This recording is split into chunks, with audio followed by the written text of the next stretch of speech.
আসসালামু আলাইকুম, সকলকে জানাই আমার ফেসবুক পেজ এবং ইউটিউব চ্যানেল ইভারগ্রিন পাওয়ার টিলারে স্বাগতম। তো আজকে চলে আসছি আমাদের প্রজেক্টের বাইরে চাষ করার জন্য। তো দেখুন, জমিতে পানি নেই বললেই চলে, তবুও চাষ করতেছি। কিছু করার নেই, যেহেতু জমি রোপণের সময় হয়ে গেছে অনেক। ওই রডের জায়গাটা না কোদালটা পরিষ্কার করে জায়গা এই ক্ষেত শেষই। হ্যাঁ, তো এই জমিটা পানি নেই, তবুও চাষ করতেছে। এখন যেহেতু রোপণের সময় হয়ে গেছে, অনেকেই রোপণ করে ফেলেছে, সময় হয়ে গেছে। যেহেতু এই জমিতে পানি নেই, তবুও বৃষ্টির দেখা নেই আমাদের এলাকায়। তো সেই জন্য পানি না থাকার কারণে, বৃষ্টি না হওয়ায়, পানি না থাকার কারণে জমির এরকম দুর্দশা। দেখুন অবস্থা।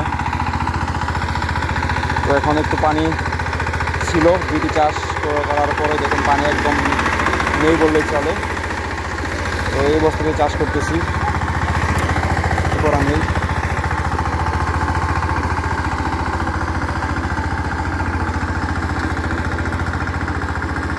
সর এই সরে থাকে, এই উপর তো উঠাই দিব নি, নতুন ড্রাইভার করি।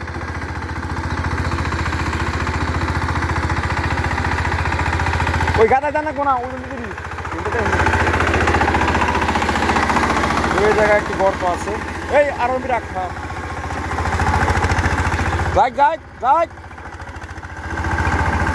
ইয়ের ক্লাস করে একটু ধুমা দিবই।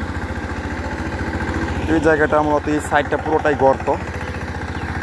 দেখুন এখানে কাঠ নিয়ে এসেছি, যেন ডুবে গেলেও গাড়িটা তুলতে পারি। এখন গর্তের দিকে চাষ করবে, আপনাদেরকে দেখানোর চেষ্টা করবো। হ্যাঁ, দেখুন এই হচ্ছে অবস্থা জমির।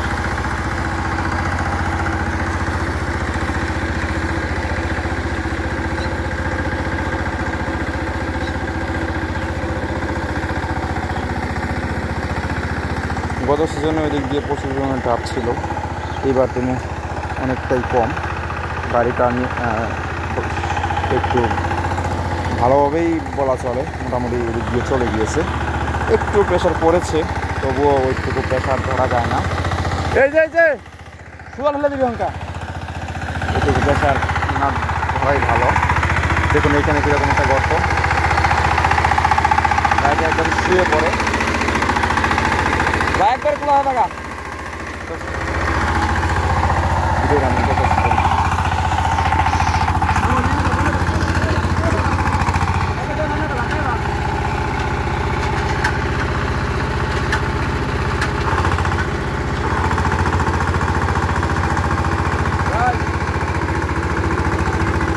গত সিজনের দিক দিয়ে গাড়িটা নেওয়া যেত না, ওই সিজনে মোটামুটি নেওয়া যাচ্ছে।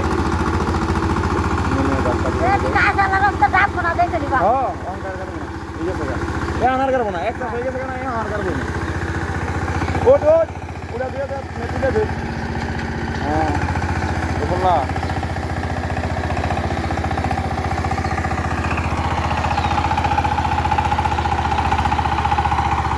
দেখলেন হচ্ছে পরিস্থিতি।